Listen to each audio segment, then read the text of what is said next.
চট্টগ্রামের পটিয়া উপজেলা ও পৌরসভা স্বেচ্ছাসেবক দলের আয়োজনে অনুষ্ঠিত এক বিক্ষোভ মিছিল বুধবার ১৬ জুলাই সন্ধ্যায় উত্তপ্ত করে তোলে রাজনৈতিক প্রেক্ষাপট। গণতন্ত্র পুনরুদ্ধার এবং স্বৈরাচার বিরোধী অবস্থান জানাতে আয়োজিত এই কর্মসূচিতে শত শত নেতাকর্মী অংশগ্রহণ করেন। মিছিলটি শুরু হলে দিল্লি গেছে স্বৈরাচার, পিন্ডি যাবে রাজাকার ও জামাত শিবির রাজাকার এমন সব স্লোগানে প্রকম্পিত হয় পুরো এলাকা। মিছিলে অংশ নেওয়া নেতারা বলে,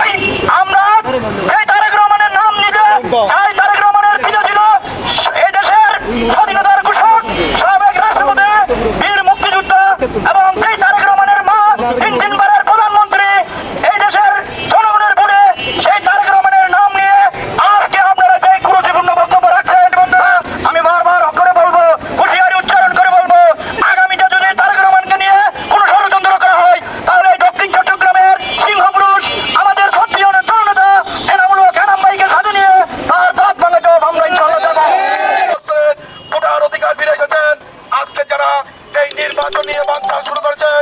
আজকে বিশেষ করে বাংলাদেশ ইসলামী ছাত্র শিবির, বাংলাদেশ ইসলামী জামাত যে ষড়যন্ত্রমূলক বাংলাদেশের যে আগামর জনসাধারণের উপর ক্ষিপ্ত হয়েছে, যেইভাবে আমাদের দেশ নায়ক তারেক রহমানের বিরুদ্ধে ষড়যন্ত্র করছে, আমরা এটা রুখে দিব।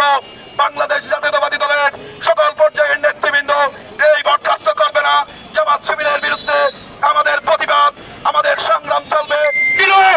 সেই সংগ্রামী অভ্যুত্থানের ইতিহাসকে চিন্তায় করার ষড়যন্ত্র শুরু হয়েছে। বন্ধুরা, আপনারা জানেন কোন স্বৈরাচারের পাঁচটা গোলামের স্থান এই বাংলাদেশের মাটিতে হবে না। তারেক জিয়ার স্পষ্ট ঘোষণা, বিএনপির নাম দিয়ে কোন অপরাধী যদি কোন সন্ত্রাস চাঁদাবাজে লিপ্ত হয়ে বিএনপির বিরুদ্ধে কর্মকাণ্ডে লিপ্ত থাকে, সেইগুলোর বিরুদ্ধে আইন শৃঙ্খলা বাহিনীকে কঠোর পদক্ষেপ নেওয়ার জন্য আজকের সমাবেশ থেকে আমরা উদাত্ত আহ্বান জানাচ্ছি।